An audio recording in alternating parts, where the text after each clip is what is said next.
哎，台长你好。哎，你好。今年我是19年小牛的。19年属牛的。请查一查我的身体健康。49年属牛的是吧？哎。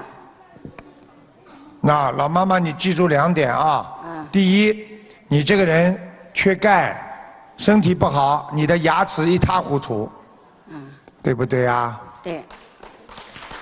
老妈妈，你有一个耳朵非常不好，听不大清楚。对。老妈妈，你喉咙这里不好，经常咳嗽。咳嗽也。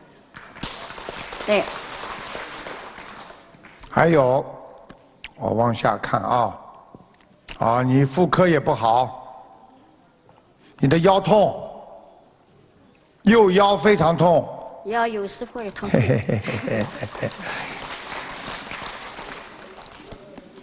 属什么？被你们一鼓掌，图腾跑了，重新要找。几年的？19年小牛的。19年属牛的。哎呀，腿关节不好，老妈妈。关节，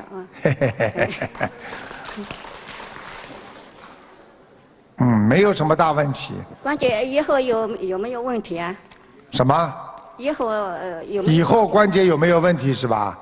那当然有问题了。现在这里还有。现在都不好啊。现在还有点。腰也不好，关节不好，你站不长的，站得长你就会腿酸的。还有老妈妈，你自己记住，你是打过胎、掉过孩子的。现在有个孩子2个脚插在你的腰上，2个手拉着你脖子，所以你脖子特别酸痛，腰非常不舒服。对不对呀？对，赶快把孩子弄掉了，否则他就老缠着你呀，明白了吗？对，一个小房子念多少？小房子你给这个孩子要念37章。一个孩子念3个。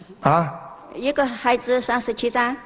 一个孩子37章，还有一个27章。老妈妈，我告诉你，等你念完之后，我可以让他们到梦里来给你看的。他们走掉了，他们就跟你说再见啦。小孩子会来，你在梦中会感觉这个孩子是你的，但是呢，你又觉得不认识他，这是你打胎的孩子。那么一天念多少针啊？什么？念经念多少呢？一天要念多少功课？大悲咒念17遍，心经念27遍，礼佛念3遍。好吗？好了。谢谢。还有一个7、8年生的2个小马的一牛一男，你们看看婚姻怎么样？以后一个人看2个太长了，别人都抽不到了。几年的？7、8年的小马的2个都是小马。7、8年属马的，男的女的？一男一牛，婚姻的看看怎么样？一男一女是吧？女的没问题。婚姻可以，男的有问题。男的有问题。对不对啊？对，好了，下去了。赶快抓紧时间，